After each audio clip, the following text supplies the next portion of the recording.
My best friend told my crush I wear push-up bras to get his attention as a joke, so I told a joke too. She hasn't left her house in 3 weeks.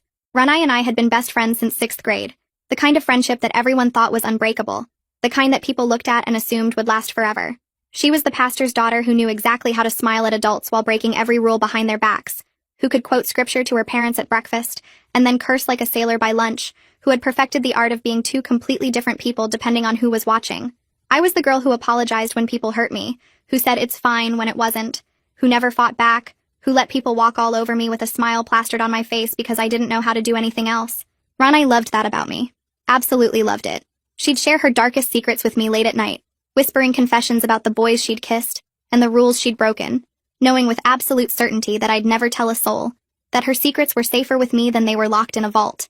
She'd push boundaries constantly, testing how far she could go, how much she could get away with, knowing deep down that I'd never push back, that I'd absorb whatever she threw at me like a human punching bag designed specifically for her convenience. She knew I was safe, that no matter what she did, no matter how far she pushed, I'd take it without complaint, without retaliation, without ever standing up for myself.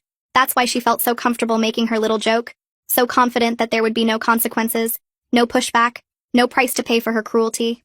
For context, and this is important for understanding just how deeply she betrayed me, I've had a crush on Oscar since 2nd grade, the kind of crush that never really goes away, that just becomes part of who you are. We rode the bus together from kindergarten through 8th grade, sitting in seats that smelled like vinyl and childhood, our shoulders bumping with every turn. He was the boy who shared his fruit snacks with me without being asked, who noticed when I forgot my lunch and would slide half of his sandwich across the cafeteria table, who let me borrow his jacket when it rained and never asked for it back until the next day. I'd loved him since I was 7 years old. A quiet, persistent love that had been growing in my chest for nearly a decade. Everyone knew it. It was the worst-kept secret in our entire social circle. My mom knew and would give me knowing looks whenever his name came up in conversation. His mom knew and would always smile at me in that warm, hopeful way that made me think maybe, just maybe, she'd be happy if something happened between us. And especially Ranai knew, because I'd told her everything, shared every tiny interaction, analyzed every smile and every word he'd ever said to me. She used to tease me about writing Mrs. Oscar in my notebooks, which I absolutely had done in 8th grade, the letters carefully practiced in different fonts during boring math classes. When Oscar's family moved across town freshman year, I was completely devastated. Like a piece of my heart had been physically removed from my chest. I cried for days, mourned the loss of seeing him every morning on the bus, felt like the universe was being particularly cruel. When he came back junior year, transferring to our school because of redistricting or his parents' jobs or fate or whatever you want to call it, I thought it was a sign, a second chance, the universe correcting its earlier mistake. Ranai knew exactly how I felt when Oscar showed up at youth group that first Wednesday night back, walking through the church basement doors like some kind of answered prayer. I'd spent an hour on the phone with her earlier that day, telling her about how he smiled at me in the hallway between 3rd and 4th period, how maybe this was finally our chance, how after all these years of waiting and hoping maybe something could actually happen between us. But Ranai had her own secret, one that I'd been keeping for her faithfully, one that had become a regular part of my weekly routine. She'd been sneaking around with different boys for over a year, rotating through them like some kind of dating carousel, and I was always her cover story, her alibi, her get-out-of-jail-free card. Her parents were the strictest in our church, the kind of strict that made other strict parents look lenient. No dating until 18, absolutely no being alone with boys ever, no secular music, no movies above PG-13, no makeup beyond lip gloss. Every Wednesday for 2 years, I'd been her Bible study partner, while she went on dates, lying to her parents with increasing ease, telling them we were studying scripture when really I was sitting alone at home while she was out with whatever boy had caught her attention that week. First it was Logan from math class, a relationship that lasted 2 months before she got bored. Then Kendall from youth group, which was ironic and dangerous, but lasted even shorter. Then some college guy she met at Starbucks who had a car and took her to restaurants her parents would never approve of. I'd covered for her 47 times, and yes, I'd counted every single one, each lie adding to a running total in my head. I did it because she was my best friend, and that's what friends do. That's what I told myself anyway. That friendship meant sacrifice, meant putting yourself at risk for the people you loved. 3 weeks ago at Oscar's teammates' party, a gathering that half the junior class had shown up to in some basketball player's basement, I finally worked up the courage to talk to Oscar alone, my heart pounding so hard I thought everyone in the room could hear it.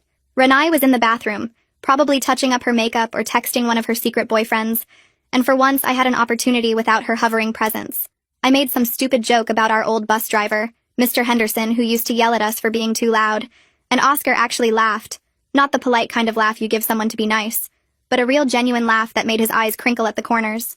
For 30 seconds, maybe 45, it felt like we were kids again, like we were back on that bus with our whole lives ahead of us and no complications. Ranai came back and saw us laughing together, saw the way Oscar was leaning toward me, the way we were in our own little bubble. Her face changed instantly, transformed from friendly to something cold and calculated. That's when she announced to everyone within earshot, her voice cutting through the music and conversation. At least I don't need push-up bras to get his attention like someone we all know.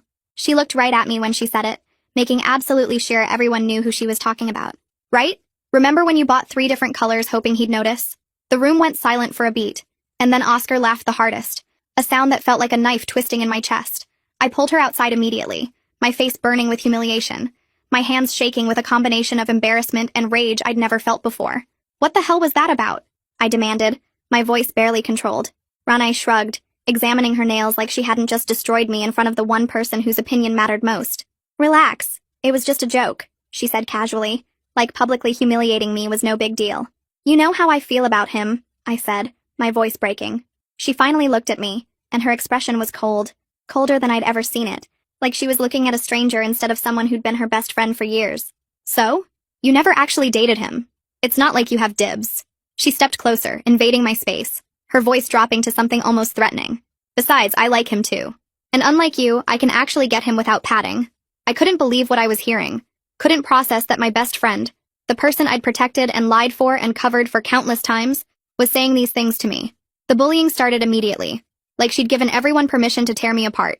Boys would throw balled-up tissues at my chest in class, hitting me in the middle of lectures while teachers pretended not to notice. Need more stuffing? They'd ask, laughing like it was the funniest thing in the world. Girls would corner me in the bathroom, forming a semicircle around me while I was washing my hands, demanding I prove I was real, like my body was public property subject to verification. Teachers saw it happening, saw the tissues being thrown, heard the comments, but did nothing because it was just kids being kids, because addressing it would be uncomfortable and easier to ignore. One boy, emboldened by the lack of consequences, actually tried to grab my chest to check for tissues in the middle of the hallway, until I slapped him hard enough that his head snapped to the side, and even then I was the one who got called to the principal's office for violence. Ranai watched it all while holding Oscar's hand in the hallway, the two of them together like some kind of perfect couple, like she hadn't orchestrated my torture, like she wasn't responsible for the worst 3 weeks of my life. She'd post Bible verses about kindness and loving your neighbor on Sunday, getting likes from church members who thought she was such a sweet girl, then laugh when someone threw tissues at me on Monday, her hand covering her mouth like she was trying to hide her amusement but not trying very hard. 3 weeks of living hell while she lived her perfect double life, dating my crush while maintaining her image as the innocent pastor's daughter. Now it's Wednesday, Bible study night, the night I'd covered for her more times than I could count without really trying. Ranai just texted her parents that we're studying together, using our established routine, banking on my continued silence and complicity. Then she headed to Oscar's house for what I can only assume is another date, another secret rendezvous, another betrayal. I'm sitting in my room now, staring at my phone, my thumb hovering over the screen. Ranai's mom's number is right there in my contacts, has been there for years, saved as Mrs. Patterson, with a little heart emoji that now feels deeply ironic. After 3 weeks of hell, 3 weeks of humiliation and bullying and watching her parade my crush around like a trophy she won by destroying me, I'm done covering for her. I pick up the phone and dial, my heart racing but my hands steady for the first time in weeks. Her mom answered on the second ring, her voice warm and trusting. Hi, sweetie. How's Bible study going? Actually, I wanted to tell you a joke, I said calmly, my voice steadier than I expected. Ranai's not here. She's at Oscar Miller's house. Just kidding. Well, actually, not kidding. The line went dead immediately, and I could picture her face, the shock, the anger, the betrayal. 20 minutes later, my phone exploded with texts from everyone at Oscar's house, my notifications going crazy with messages and calls. Apparently he hosted a party, a whole gathering of people who were about to witness something spectacular. Ranai's parents had burst in, her mom still in house slippers, her dad still wearing his pastoral collar from whatever church event he'd been at. They found Ranai and Oscar on his couch, her shirt unbuttoned, his hands under her bra, the same bra she'd mocked me for wearing, the same type of bra she'd used as ammunition to destroy my reputation and my self-esteem. Her mom dragged Ranai out by her arm while she sobbed and begged, pleading for understanding, for mercy, for another chance. Her dad was shouting about deception and sin in front of everyone, his voice carrying through Oscar's house, every word about trust and lies and disappointment echoing off the walls. 30 teenagers watched the pastor's perfect daughter get hauled out half-dressed. Update. My phone starts buzzing like crazy, message after message lighting up the screen so fast I can barely read them. Someone named Jake sends a video of Renai's dad dragging her to their car, her face red and covered in tears. Ashley texts that Oscar's mom was screaming at his dad about supervision and responsibility. Connor sends 3 laughing emojis followed by, "Holy shit, that was insane." Katie writes, "You're my hero," with a bunch of fire emojis. But then there's Emma's text saying, "That was really harsh," and Connor's message asking, "Was that really necessary?"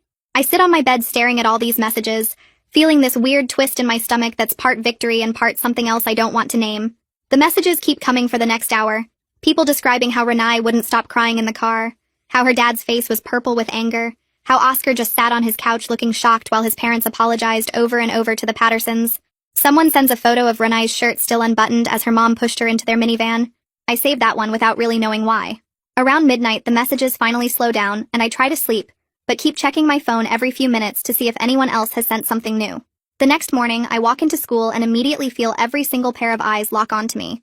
The hallway goes quiet for just a second, then erupts into whispers that follow me like a shadow from my locker to first period. Groups of girls huddle together, their heads turning to watch me pass, their mouths moving in urgent whispers.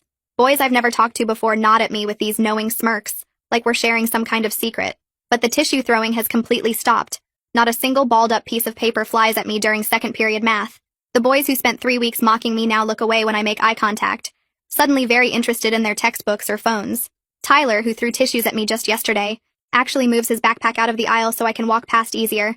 The change is so sudden and obvious that it makes my skin feel weird, like I'm wearing someone else's body. By lunch, I'm sitting alone at my usual table in the corner, pushing food around my tray and trying not to look at anyone. That's when Maya Buckner appears with her lunch tray, asking if she can sit down. I barely know Maya. She's in my English class and sits 2 rows over, but I nod and she slides into the seat across from me. She tells me she always thought what Renai did was really cruel, that she wanted to say something but didn't know how to speak up without making things worse for me. We end up talking through the whole lunch period and she leans in close to tell me about 2 other people Renai hurt over the years. There was this girl named Sophie from youth group, who Renai convinced everyone was lying about being sick with mono, just because Sophie got more attention during the illness. And there was Connor from sophomore year, who Renai spread rumors about after he rejected her, saying he'd tried to touch her inappropriately when really he'd just said no to going out. Maya describes these patterns I never noticed because I was too close to see them clearly, too busy being Renai's best friend and cover story to realize she did this to other people too. After 6th period, I'm at my locker grabbing my biology textbook when Oscar appears beside me looking completely exhausted, with dark circles under his eyes and his hair messy like he forgot to brush it. He asks if we can talk somewhere private, his voice quiet and urgent. We end up in the library study room, one of those small glass rooms in the back where the door closes but people can still see in. Oscar sits across from me at the small table and admits he had no idea about the bullying until people told him last night after everything happened. He seems really upset that Renai made that joke about me at the party, keeps running his hands through his hair and shaking his head. He tells me multiple people texted him last night describing the tissue throwing, the bathroom confrontations, all of it, and he looks sick about it. I watch his face carefully, trying to figure out if he's being honest or just feels guilty about getting caught. I tell him everything. The whole 3 weeks of hell that he apparently never noticed, despite walking past me in the hallways every single day. I describe the boys throwing tissues at my chest during class, hitting me while teachers looked the other way. I tell him about the girls cornering me in the bathroom, demanding I prove I was real. Like my body was public property they had the right to inspect. I explain what it felt like watching him hold Renai's hand in the hallway while she laughed at my suffering, while she posted Bible verses on Sunday and mocked me on Monday. Oscar's face goes pale and he keeps saying he's sorry, that he would never have dated her if he'd known any of this was happening. But I can tell from the way his voice breaks when he says her name, that part of him still has feelings for her despite everything, that whatever they had wasn't completely fake, even if it was built on lies and cruelty. Between classes, Corey Langley catches up with me near the science wing and quietly mentions that Oscar's parents are completely furious about the scene at their house last night. He explains that Oscar is grounded for having people over without permission, that his parents are talking about taking away his car and making him quit the basketball team. The whole situation has blown up way bigger than I expected, affecting people I never meant to hurt, creating problems I didn't think about when I made that phone call.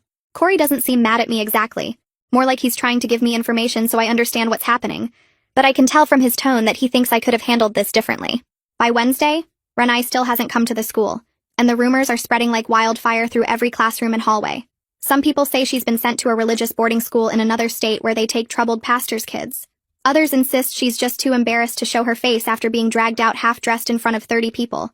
Fletcher Ratliff from youth group texts me asking what really happened, saying the church community is buzzing with speculation and judgment. I realize that this isn't just school drama anymore.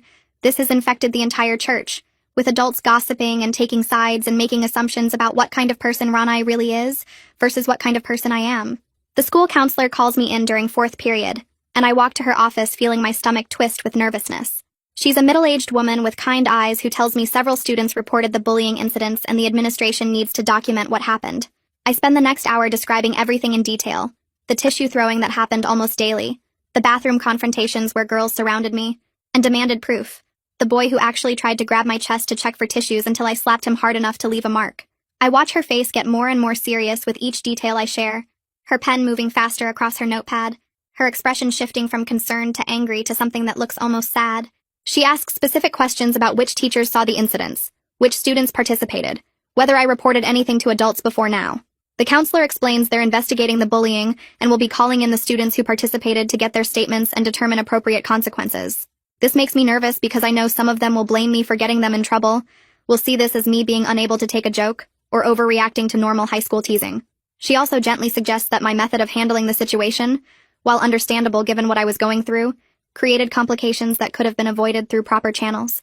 She doesn't say I was wrong exactly, but I can tell she thinks I should have come to her or another adult, instead of exposing Ranai so publicly and dramatically. Ranai finally returns to the school on Thursday looking completely different from the girl who used to strut through these hallways like she owned them. No makeup on her face, not even the lip gloss her parents usually allowed. Her hair pulled back in a plain ponytail instead of the carefully styled waves she usually wore. She's wearing a loose gray sweater that hides her figure completely, the kind of modest clothing her parents probably picked out for her. She walks past me in the hallway without making eye contact, her eyes fixed on the floor like she's trying to make herself invisible. I notice Fletcher Ratliff walking beside her, staying close like a guard or escort, and I realize her parents don't trust her to be alone anymore, that they've assigned someone from youth group to make sure she goes straight to class without talking to anyone or causing more trouble. That night at youth group feels like walking into a room where everyone knows something happened, but nobody wants to say it out loud. I arrive early and grab a seat in the back corner, the same spot I've sat in for years, but tonight it feels different, exposed. Other kids filter in slowly, their eyes flicking between me and the door like they're waiting for something to happen. Ranai walks in exactly 3 minutes before the session starts. Fletcher still glued to her side like he's been assigned as her personal guard. She sits on the opposite side of the room, as far from me as physically possible in the small church basement, and keeps her eyes fixed on the floor. The youth group leader, a guy in his late 20s who usually talks about sports and makes terrible jokes, stands at the front looking uncomfortable. He opens his Bible and starts talking about forgiveness, about gossip, about how words can wound deeper than any physical weapon. Every single person in the room knows he's talking about what happened, about me calling Ranai's parents, about the scene at Oscar's house. My face gets hot and I can feel sweat forming on the back of my neck. He reads from Matthew about removing the plank from your own eye before pointing out the speck in someone else's. And I want to stand up and scream that Ranai spent 3 weeks making my life hell, that she betrayed me first, that I wasn't the one who started this. But I sit there silent, picking at my thumbnail until it bleeds, listening to him describe how Christians should handle conflict privately and with grace. The other kids steal glances at me and Ranai, their heads swiveling back and forth like they're watching a tennis match. When the lesson finally ends after what feels like hours, everyone rushes out faster than usual, nobody wanting to stick around for the awkward aftermath. I'm heading to my car in the parking lot, keys already in my hand, when I hear someone call my name. Mrs. Patterson is walking toward me, still wearing the cardigan she probably wore to church earlier. My stomach twists because I don't know if she's going to yell at me or thank me or what. She stops a few feet away and wraps her arms around herself even though it's not cold. She tells me she wanted to talk for a minute if that's okay. I nod because what else am I going to do? She says she's grateful I was honest with her about where Ranai really was, that she needed to know the truth about what her daughter had been doing. Her voice cracks a little when she talks about how devastated she is that Ranai was living this double life, lying to them for so long about so many things. But then her expression changes, gets a little harder, and she mentions that she wishes I had come to her sooner instead of covering for Ranai all those times. She doesn't say it meanly, but I can hear the question underneath her words, the unspoken accusation that I enabled this for 2 years, before suddenly deciding to expose everything in the most public way possible. She asks why I kept lying for Ranai if I knew it was wrong, why I waited until I was hurt to finally speak up. I don't have a good answer, so I just stand there feeling smaller and smaller while she talks. She touches my shoulder and says she's not angry with me, that she understands I was in a difficult position, but that she hopes I'll think about how my choices affected the situation too. Then she walks back toward the church, leaving me standing alone in the parking lot feeling like the worst person alive. The drive home takes 15 minutes but feels longer because I can't stop replaying Mrs. Patterson's words in my head. She's right, and I know she's right, and that makes it so much worse. I did enable Ranai's behavior for 2 years, lying to her parents over and over, making it possible for her to sneak around and date whoever she wanted. I told myself I was being a good friend, that covering for her was what friendship required. But really I was just too scared to say no, too afraid of losing her to stand up for what was right. And then when she finally hurt me badly enough, when she humiliated me in front of Oscar, and let everyone bully me for 3 weeks, I didn't try talking to her parents privately, or going to a school counselor, or handling it in any mature way. I just destroyed her in the most public, dramatic way I could think of, making sure her parents caught her in the worst possible situation in front of 30 witnesses. The satisfaction I felt watching those texts roll in, seeing people describe her getting dragged out crying, feels disgusting now. I pull into my driveway and sit in the car for 10 minutes, hands still gripping the steering wheel, trying to figure out when I became someone who could do something so cruel. My phone buzzes and I almost don't look at it because I can't handle any more drama tonight. But I check anyway because that's what you do when you're 17, and your phone buzzes. The message is from Paisley McKay, a girl from my English class who sits 2 rows over and who I've maybe spoken to 3 times total. She says she heard about what happened and wanted to check if I'm okay, that what I did took guts, but she hopes I'm handling everything all right. I stare at the message for a full minute before responding, asking her what she means. She suggests we video chat if I'm free, says she has some thoughts about the situation that might help. I'm curious enough and lonely enough that I agree, and 30 seconds later her face fills my phone screen. She's sitting in her bedroom with posters of bands I don't recognize on the walls behind her. She tells me she had a toxic best friend last year, someone who used her and manipulated her and made her feel crazy for being upset about it. She describes how hard it was to finally cut that person off, how everyone took the other girl's side at first, how she felt like she was drowning in guilt even though she knew she'd done the right thing. Hearing someone else describe similar feelings makes something loosen in my chest. We end up talking for 2 hours about toxic friendships, and standing up for yourself and the difference between being assertive and being cruel. She doesn't tell me I was right or wrong, just listens and shares her own story, and makes me feel less alone in this mess. When we finally hang up, it's past midnight, and I feel marginally better, like maybe I'm not the only person who's ever been in an impossible situation where every choice feels wrong. The next morning, the principal calls an assembly during second period, which everyone knows means something serious happened. We file into the auditorium and sit in our assigned sections while teachers line the walls looking stern. The principal takes the stage and starts talking about respect and bullying and the importance of treating our classmates with dignity. He describes incidents of students throwing objects at other students, of harassment in bathrooms, of physical intimidation in hallways. He never says anyone's name, but everyone in the room knows exactly what he's talking about. Knows he means the tissue throwing and the girls cornering me and the boy who tried to grab me. I sink lower in my seat, feeling hundreds of eyes on me even though most people are probably just staring straight ahead. The principal announces that the school has a zero-tolerance policy for bullying, and that students found responsible for harassment will face serious consequences including suspension. Several boys a few rows ahead turn around to glare at me, their expressions making it clear they blame me for whatever trouble they're about to be in. One of them mouths something I can't quite make out but looks threatening enough that my hands start shaking. The assembly ends with a reminder that anyone experiencing or witnessing bullying should report it immediately to a counselor or administrator. And I want to laugh at the irony since I reported the boy who grabbed me and got punished for slapping him while he got a warning. My phone buzzes during lunch with a text from Oscar asking if we can get coffee after school to talk. I agree because I'm curious what he wants to say, whether he's going to apologize or defend Renai or blame me for the mess. We meet at the coffee shop near school, one of those places with mismatched furniture and local art on the walls. Oscar looks tired, with circles under his eyes like he hasn't been sleeping well. He orders us both drinks, and we sit at a corner table away from other people. He starts by saying he had no idea about the bullying until people told him after his party got busted. He seems genuinely upset about it, keeps running his hands through his hair and shaking his head. Then he admits something that makes my stomach flip. He says Renai manipulated him into dating her by making it seem like I wasn't interested in him romantically. She told him I was dating someone else, that I only saw him as a friend from childhood, that I'd specifically said I didn't want to ruin our friendship by making it romantic. Complete lies, every single word of it, lies I never got the chance to correct because I didn't even know she was saying them.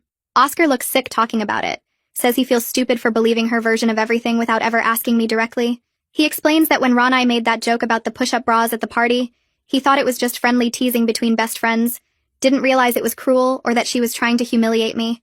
I want to be angry at him for being so oblivious, but I can see he genuinely didn't understand what was happening. I pull out my phone and open my text messages with Renai, scrolling back through 2 years of conversations. I show Oscar the messages where she tells me about sneaking out to meet Logan, the ones where she describes making out with Kendall in his car, the detailed plans for meeting the college guy at restaurants across town. I show him every single time she used me as her alibi, every lie she told her parents with my help, every secret she trusted me to keep. Oscar's eyes get wider as he scrolls through the messages, seeing proof of how much of Ranai's life was completely fabricated. He keeps saying he can't believe it, that he had no idea she was capable of this level of deception. I point out the dates, show him that she was texting me about other guys while she was supposedly falling for him, that their entire relationship was probably just another game to her. He hands my phone back and leans back in his chair looking defeated. He tells me he feels like an idiot for not seeing through her act, for believing everything she said without question. I realized sitting there that we were both victims of her manipulation in different ways, that she played us against each other while lying to both of us. Oscar reaches across the table like he might take my hand, but then pulls back and the moment passes. We finish our coffee mostly in silence, both processing how thoroughly Ranai fooled everyone around her. The next day at the school, 3 boys get called to the principal's office during 3rd period and don't come back. Word spreads fast that they've been suspended for the bullying incidents, for throwing tissues and making comments and creating a hostile environment. By lunch, their friends are shooting me death glares in the hallway, muttering about how I'm ruining people's lives over a joke. Someone mentions college applications and athletic scholarships and permanent records. I'm at my locker between 5th and 6th period when I notice something wrong. The word snitch is spray painted across the metal in drippy red letters, impossible to miss. My hands start shaking as I stare at it, knowing this means someone is angry enough to vandalize school property to send me a message. I have to report it because teachers are already noticing and asking questions, so I end up back in the principal's office explaining what happened. He looks concerned and promises to review security footage, but I can tell from his expression that this is just going to make things worse. He mentioned something about campus safety and keeping an eye on the situation, but his words feel empty. Walking back to class, I catch people whispering and pointing, and I realize the target on my back just got bigger. Some people think I'm brave for standing up to bullying, but plenty of others think I'm a snitch who got 3 boys suspended over nothing, who can't take a joke, who ruins lives because someone hurt my feelings. Paisley appears at my lunch table the next day without asking if she can sit down, just slides into the seat across from me with her tray. She starts talking about her weekend plans like we've been friends forever, not acknowledging the awkwardness or the stares from other tables. 2 of her friends join us a few minutes later, girls named Sophie and Jen, who I recognize from around school but have never really talked to. They don't ask invasive questions about what happened with Ranai, or the suspensions, or the spray paint on my locker. They just include me in their conversation about a movie they want to see, and a band coming to town next month. Sophie makes a joke that actually makes me laugh, the first real laugh I've had in weeks, and something tight in my chest loosens slightly. These girls are kind in a way that feels foreign after years of friendship with Ranai, kind without keeping score, without making me feel like I owe them something for their attention. They tell me about their favorite classes and complain about homework and ask what kind of music I like. Normal teenage stuff that doesn't revolve around drama or secrets or lies. By the end of lunch, Paisley has added me to their group chat and made plans for all of us to hang out this weekend. I realized sitting there that I never knew what healthy friendships actually looked like. Never understood that friends shouldn't make you feel like you're walking on eggshells or constantly trying to prove your loyalty. Fletcher texts me later that week with information I didn't ask for but probably needed to hear. He says Ranai's parents have put her in intensive counseling, 3 sessions a week with a therapist who specializes in teenage behavior issues. She's not allowed to go anywhere except school and church, no phone except for emergencies, no social media, no contact with boys including Oscar. Her parents have basically locked her down completely, determined to fix whatever they think is broken in her. Fletcher mentions that she's genuinely devastated, that she cries constantly about losing Oscar and her freedom and her reputation. Part of me feels vindicated hearing this, feels like she's finally facing consequences for years of manipulation and cruelty. But a bigger part of me feels guilty about how completely her life has fallen apart, how one phone call from me destroyed everything she'd carefully constructed. I think about her sitting in therapy sessions talking about her mistakes, sitting in her room with no phone and no freedom, sitting in classes where everyone knows what happened. I remember her face when her dad dragged her out of Oscar's house, the absolute humiliation and fear in her eyes. Mrs. Patterson's words echo in my head about how I enabled her behavior for 2 years before destroying her in the most public way possible. I lie in bed that night, trying to figure out if I'm a hero who finally stood up for herself, or a villain who took revenge too far, and the answer feels more complicated than I want it to be. The youth group leader calls me 2 days later asking if I'd be willing to meet with Ranai in his office to try working things out. I want to say no, want to tell him there's nothing left to work out, but I agree because refusing feels like admitting I can't handle facing her. The meeting is scheduled for Thursday after school in his cramped office that smells like old books and coffee. I arrive 5 minutes early and sit in one of the 2 chairs facing his desk, my hands gripping my backpack straps so tight my knuckles turn white. Ranai walks in exactly on time with her mom, who gives me a small sad smile before leaving us alone with the youth group leader. Ranai sits in the other chair as far from me as possible without being obvious about it, still wearing those modest clothes her parents picked out, her face bare of any makeup. The youth group leader starts talking about forgiveness and healing and moving forward, his voice gentle like he's talking to scared animals. Nobody says anything for what feels like forever. Just awkward silence filling the small room while he waits for one of us to speak first. Ranai finally breaks, her voice quiet and shaky when she tells me she's sorry for the push-up bra comment, that she knows it was mean and she shouldn't have said it. Then her voice gets harder and she adds that what I did to her was worse, that I calculated how to hurt her the most, that I destroyed her whole life on purpose while her joke was just a stupid mistake. I feel something hot rise up in my chest and the words come out before I can stop them. I tell her she didn't just make one joke. She watched people bully me for 3 weeks straight, threw tissues at me, grabbed at me, humiliated me every single day while she held Oscar's hand and smiled. I remind her that I covered for her for 2 years, lied to her parents 47 times, risked getting in trouble myself so she could sneak around with boys. My voice gets louder and I can hear it shaking, but I can't stop talking. I tell her she used me as her alibi while lying to everyone including me about Oscar, that she manipulated both of us, that she built her whole relationship with him on making me look bad. The youth group leader tries to interrupt, holds up his hands and says something about both sides having valid feelings, but neither of us is listening anymore. Ranai's crying now, real tears running down her face, and she's saying, I don't understand what it's like having parents who control everything, who won't let her be a normal teenager, who expect her to be perfect all the time. I'm crying too, but for completely different reasons. Crying because she still doesn't get it. Still thinks her strict parents excuse everything she did to me. The meeting ends with both of us sobbing, and the youth group leader looking defeated, telling us maybe we need more time before we can have a productive conversation. Ranai leaves first, and I sit there for another 10 minutes trying to pull myself together before facing the parking lot. Oscar texts me that same night saying he broke things off with Ranai officially, that he can't trust someone who lied and manipulated people like that. He asks if maybe we could go see a movie sometime, just as friends to start, nothing serious or romantic. I stare at the message for a long time expecting to feel excited, expecting my heart to race like it would have a month ago, but instead I just feel tired and confused. I text back saying sure, that a movie sounds nice, but sitting there in my room I realize something has shifted inside me. The crush I've carried since 2nd grade suddenly feels different. Heavier somehow, like I'm looking at it from the outside instead of living in it. We go to the movie the following Saturday, and Oscar picks me up in his mom's car since he's still grounded from using his own. He's nervous, keeps adjusting the radio and making small talk about school and basketball and the weather. We get popcorn and find seats in the back of the theater, and the whole thing feels nice but not magical, comfortable but not exciting. During the movie, I keep glancing at him in the flickering light and trying to see the boy from the bus, the one who shared fruit snacks and gave me his jacket. But that boy feels like a memory now. Someone who existed a long time ago, and this Oscar sitting next to me is a different person entirely. He's still kind and still makes me laugh. But the spark I always imagined would be there just isn't. Like someone turned off a switch I didn't know was connected to anything real. After the movie, we get ice cream and talk about our favorite scenes, and he reaches across the table like he might hold my hand, but I pretend not to notice and keep eating my ice cream. Driving home, he asks if I had fun, and I say yes because I did.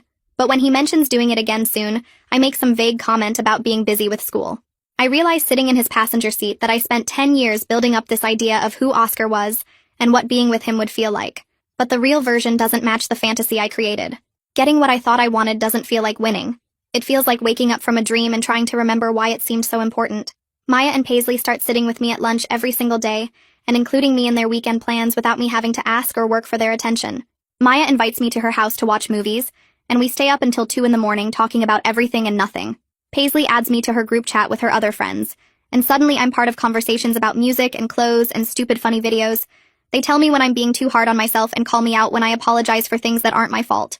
Sophie, one of Paisley's friends, mentions that I say sorry way too much and they all agree, start pointing it out every time I do it until I begin catching myself. Nobody keeps score of who paid for coffee last time or who drove or who suggested the plans. Nobody makes me feel like I owe them something for being nice to me. I'm learning what friendship looks like when it's not built on secrets and lies and manipulation. When people actually want you around instead of just using you for cover stories. Ranai and I eventually settle into this cold truce where we're polite in youth group and ignore each other completely at the school. She sits on one side of the church basement and I sit on the other, and we both pretend the other person doesn't exist. One Wednesday night, I'm leaving youth group early to meet Maya, and I overhear Ranai talking to Fletcher near the parking lot. She's telling him how betrayed she feels, how I was supposed to be her best friend, how she can't believe I destroyed her life over one joke. I have to physically stop myself from walking over there and reminding her that she betrayed me first, that she did it repeatedly for 3 weeks while I suffered.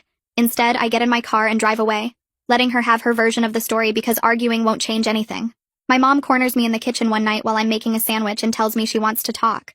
We sit at the kitchen table and she says she's proud I finally stood up for myself after years of letting people walk all over me. But then her face gets serious and she says she's worried about how I did it, that revenge usually costs more than we expect it to. She asks me if I thought about what would happen to Renai when I made that phone call, if I considered that there might have been better ways to handle the situation. We end up talking for over an hour about the difference between justice and retaliation, about standing up for yourself versus deliberately hurting someone else. I admit that I'm not sure which one I was going for when I called her parents, that in the moment I just wanted her to hurt as much as I was hurting. My mom doesn't tell me I was wrong exactly, just says that sometimes the right thing and the satisfying thing aren't the same, and that growing up means learning to tell the difference. The school counselor starts checking in with me once a month, calling me down to her office during study hall to talk about how I'm doing. At first I don't want to go, don't want to relive the 3 weeks of bullying or talk about my feelings with a stranger, but she's patient and kind, and eventually I start opening up about the tissue throwing and the bathroom confrontations and the boy who tried to grab me. She helps me understand that what happened to me was genuine harassment, that my body went through real trauma even if some people think it was just joking around. She explains that my response to Ranai, while maybe not the best choice, came from a place of real pain and desperation, that people who are drowning will grab onto anything to save themselves. These conversations help me process everything in a way I couldn't do alone, help me separate what happened to me from what I did in response. Oscar and I fall into this comfortable friendship where we study together sometimes in the library and joke about Mr. Henderson and our old bus rides. The romantic tension that I always imagined would be there just never develops into anything real or lasting. He's dating someone new by spring, a girl from his math class who makes him laugh, and I'm genuinely happy for him instead of jealous. I realize that not every childhood crush needs to become a love story, that sometimes the fantasy version of something is better left as a fantasy. We have closure now in a way we never did before, can be friends without all the what-ifs hanging over us. 6 months after everything exploded at Oscar's house, I'm sitting at lunch with Maya and Paisley and Sophie and actually laughing at something stupid Paisley said about her chemistry teacher. I realize I'm genuinely happy in a way I never was with Renai, that I'm more confident and sure of myself than I've ever been. I speak up in class now when I have opinions, raise my hand and share my thoughts without apologizing first. I tell people no when I don't want to do something instead of just going along to avoid conflict. I notice red flags in how people treat me and I address them instead of ignoring them and hoping they'll go away. Maya comments that I seem different, more sure of myself, and I realize she's right. The girl who let Renai walk all over her for years feels like someone I used to be, someone I've outgrown. Senior year starts, and I'm sitting in college prep class on the first day when Renai walks in and takes a seat 3 rows over. My stomach twists, but I keep my face neutral and focus on the syllabus the teacher is passing around. 2 weeks later, we get assigned to the same group project. 4 people working on a presentation about career planning, and I watch Renai's face when the teacher announces our names together. She looks as uncomfortable as I feel, but neither of us says anything about switching groups. We meet in the library after school, and it's weird in a way I can't quite describe, sitting across from her at a study table like we're strangers who used to know each other really well. She suggests we split up the research topics, and I agree, and we divide the work efficiently without small talk or personal questions. During our second meeting, she makes a joke about the assignment being stupid, and I almost laugh before catching myself, remembering that we're not friends anymore and never will be again. But I don't ignore her either, just nod and say the project requirements are pretty basic. We finish the presentation and present it to the class and get a B+, and that's it. We go back to ignoring each other in the hallways. Looking back now, I don't regret calling her parents that night or standing up for myself after 3 weeks of torture. But I wish I'd handled it differently. Wish I'd tried talking to an adult or confronting her privately instead of destroying her life in front of 30 people. I learned that you can be the victim and still go too far. That being hurt doesn't give you the right to hurt someone else as badly as possible. The whole situation was messy and complicated with no clear good guys or bad guys, just 2 girls who hurt each other in different ways and had to live with the consequences. I'm stronger now, better at setting boundaries and recognizing toxic patterns before they consume me. Sometimes that's the best outcome you can hope for. Not perfect resolution or happy endings, just moving forward as a wiser version of yourself who learned something valuable from the pain.